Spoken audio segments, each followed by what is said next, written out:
संतों ने बताया है कि साधन भजन एक ऐसा मार्ग है, इसमें चार चीजें देखनी चाहिए।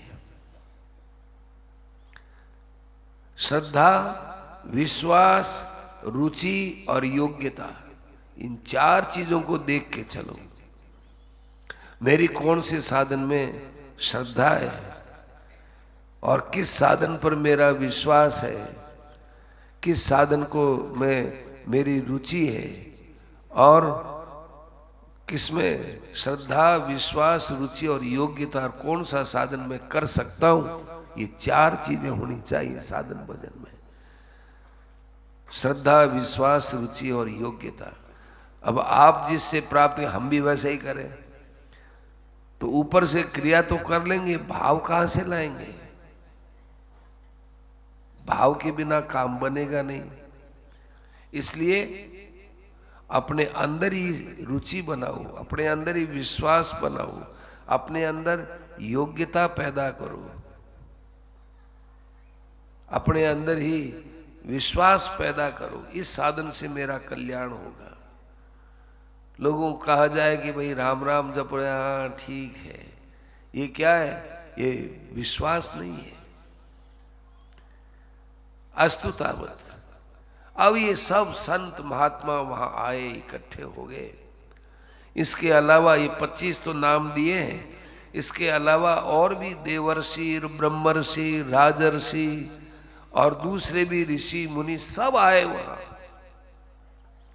प्रश्न पैदा होता है कि जिन ऋषि के गले में सांप डाला था वो भी आए थे क्या?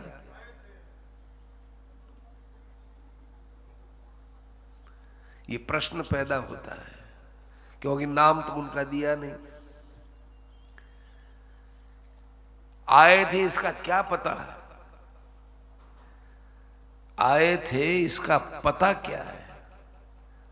इसका पता यूं है कि जिस ऋषि ने परीक्षित की इतनी महिमा बताई है अपने पुत्र को, और ये भी कहा कि परीक्षित बड़ा धर्मात्मा पुरुष है,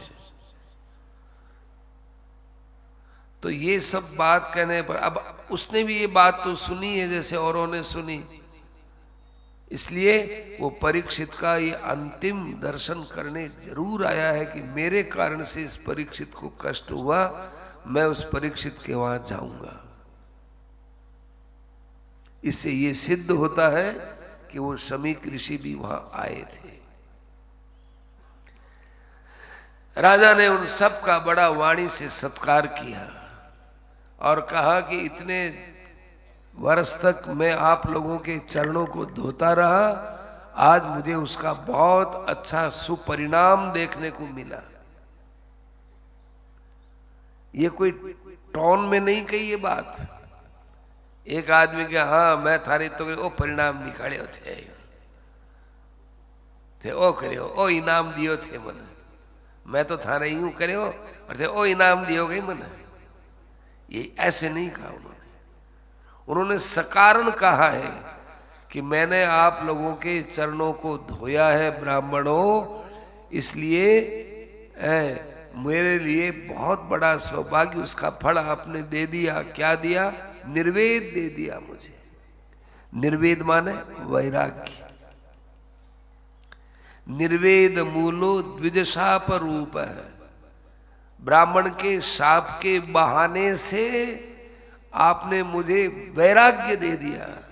अब वैराग्य दे दिया तब देखो आसानी से यहाँ पर न तो भोजन करने की इच्छा होती है, न जल पीने की इच्छा होती है, न राज्य के जो सुख भोग अधिकार आदि जो मेरे थे, सम्मान वगैरह मिलते थे, कोई इच्छा नहीं मेरी, सबसे मुझे वैराग्य हो गया। अब आपसे एक प्रार्थना है। अब कब 7 दिन आए न आए क्या पता, कब क्या हो जाए जीवन का, अब हमको बिल्कुल भरोसा नहीं। आप भगवान की कथाएं सुनाओ। गायत विष्णु गाथा, चाहे हमको सांप काट खाए चाहे न खाए, चाहे सांप के बहाने से कोई और ही कोई हमको मार दे, कोई परवाह नहीं है। भीतर में जब वैराग्य होता है सज्जनों, उसके बाद उसके अंदर जीने की इच्छा पहले खत्म होती है। जीने की इच्छा, ये बेवकूफी से जो आत्महत्या करते हैं ये तो महामूर्ख महान पाप है। ये वह नहीं, जान करके मरते नहीं है, लेकिन स्वाभाविक मृत्यु आती है उससे डरते नहीं है। जान करके मरना तो ये एक महान निकृष्ट काम है, बड़ा भारी पतन का काम है। आज तो आप हमको भगवान विष्णु की कथा सुनाओ। क्यों सुनना चाहते हो जी कथा? मुक्ति के लिए? ना ना ना, पुनश्च भूयाद भगवत्यनंते रति।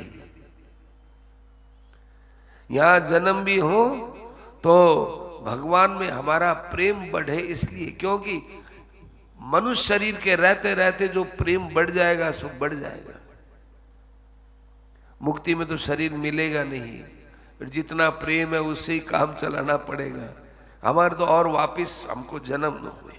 महत्सु याम याम उपयाम सृष्टिम, मैं जहां जहां भी जन्म ले वहां वहां पर मुझे अच्छे संतों का बार बार संग मिलता रहे और उत्तर उत्तर मेरी भगवान के चरणों में प्रीति बढ़ती रहे, ये मैं आप लोगों से चाहता हूं। इतना कह करके वो गंगा के तट के ऊपर उत्तराभिमुख होकर के बैठ गए। उस समय वो ऋषि मुनि कितने आनंद में डूबे होंगे। उनको कहा कि आप भगवान की कथा कहो। उन ऋषियों ने सोचा कि आज हम कथा कहने के लिए नहीं आए हैं। क्यों आए हैं? कथा सुनने के लिए आए हैं। परीक्षित को अभी पता नहीं कि कौन कथा सुनाएगा। परीक्षित तो देखा ये बैठे हैं यही सुनाएंगे हमको। वो बोले कुछ नहीं। उन्होंने ऐसा सुंदर उत्तर दिया ऋषियों ने। उन्होंने कहा कि देखो राजन, हम तुम्हारे पास तब तक बैठे रहेंगे जब तक तुम इस शरीर को छोड़ करके दिव्य लोक में न पहुंच जाओगे, तब तक बैठे रहेंगे।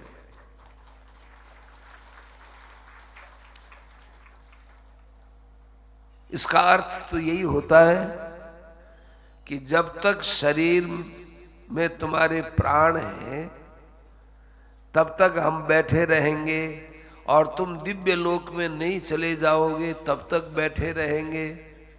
तो ये दिव्य लोक में जाना कोई ऐसे होता है क्या? यूं जाएंगे, कोई देखेंगे उनको? दिव्य लोक में जाएंगे, क्या मतलब है? ऋषियों की वाणी बड़ी विचित्र है। और एक भी ऋषि पास में नहीं था। इतने आए यहाँ 25-26 और भी कोई भी पास में नहीं रहा, एक भी नहीं रहा। और क्या ताल ठोक के बोलते हैं वो, छाती पीट के, सर्वे वयम तावदी हास्महेद्य कलेवरम यावद असौ विहाय लोकम परम विरजस्कम विशोकम यास्यति। जब तुम दिव्य लोक में पहुंच जाओगे तभी हम यहां से जाएंगे, उससे पहले नहीं जाएंगे। तो फिर सुनाओ मुझे आप। मुझे तो विश्वास नहीं है 7 दिन का भी। आप बहुत यहाँ ज्ञान स्वरूप महापुरुष बैठे हो, इसलिए मैं आपसे इतना ही पूछता हूं कि जो मरने ही वाला पुरुष है, मरने ही वाला है, कौन 7 दिन का भरोसा करे? कोई आशीर्वाद दे कि हाँ तुम युग युग जियो। एक युग 12 वर्ष का होता है। युग युग जियो, बारंबार 144 वर्ष तक जिएंगे क्या? तो युग युग जियो। युग इंटू युग इजुकल टू 144, 12 वर्ष 12 वर्ष, बारंबार 144 वर्ष जिएंगे। 12 वर्ष का एक युग होता है। अस्तु युग युग जियो। तो महाराज हम तो एक क्षण का भी भरोसा नहीं करते। वो आदमी बहुत अच्छा है, बहुत बुद्धिमान है, जो एक मृत्यु का जरा, वो जो जीने का जरा सा भी भरोसा नहीं रखता है। बहुत बहुत समझदार व्यक्ति है। ये क्या पता कल में क्या हो। संतों ने एक बात बताई है, अभी थोड़ा प्रसंग चल रहा है, इसके बीच में ही बता देते हैं, कोई बात कभी याद आवे न आवे। कभी किसी का कर्जा लिया हुआ हो तो अपनी स्त्री को और अपने पुत्र को पहले बता दो कि देखो बेटा, इनका कर्जा हमने लिया है, कल ने यदि मेरा शरीर न रहे तो ये कर्जा मांगे तो तुमको कर्जा देना पड़ेगा, उतार देना तुम। पहली बात तो यह है कि ऋणकर्ता पिता शत्रु माना गया है। कोई भी पिता यदि ऋण छोड़ करके मरता है तो वो अपने पुत्र के प्रति शत्रुता का बर्ताव करता है। कि सामर्थ्य तो कोई हर्जा नहीं। पिता यदि ऋण उतारने का सामर्थ्य बच्चों पर छोड़ के जाता है कि देखो इतना ऋण है, इतना ही रुपया तो है ही, अपने ऋण तो अभी लिया है, किसी कारण से चुकाना मैं रहूंगा, चुका दो, कल नहीं यदि कोई मेरा शरीर न रहे तो ये भैया ऋण उनका उतार देना। और हम किसी में मांगते हो तो वो मर्जी है, बताओ चाहे मत बताओ। उसमें यदि हम किसी में ऋण मांगते हैं और यदि हमारा अकस्मात शरीर चला जाए तो उसका कोई बंधन होगा, ये बात नहीं है।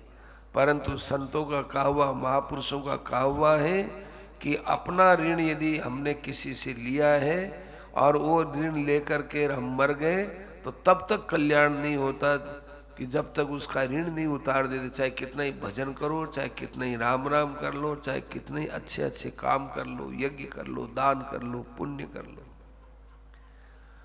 ऋण नहीं उतारा है उसका फल नहीं मिलेगा।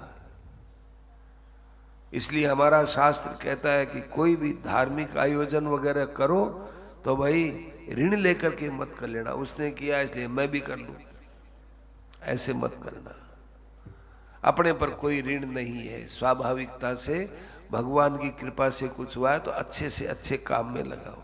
दान देने में भी कहा ऋण लेके दान नहीं देना चाहिए,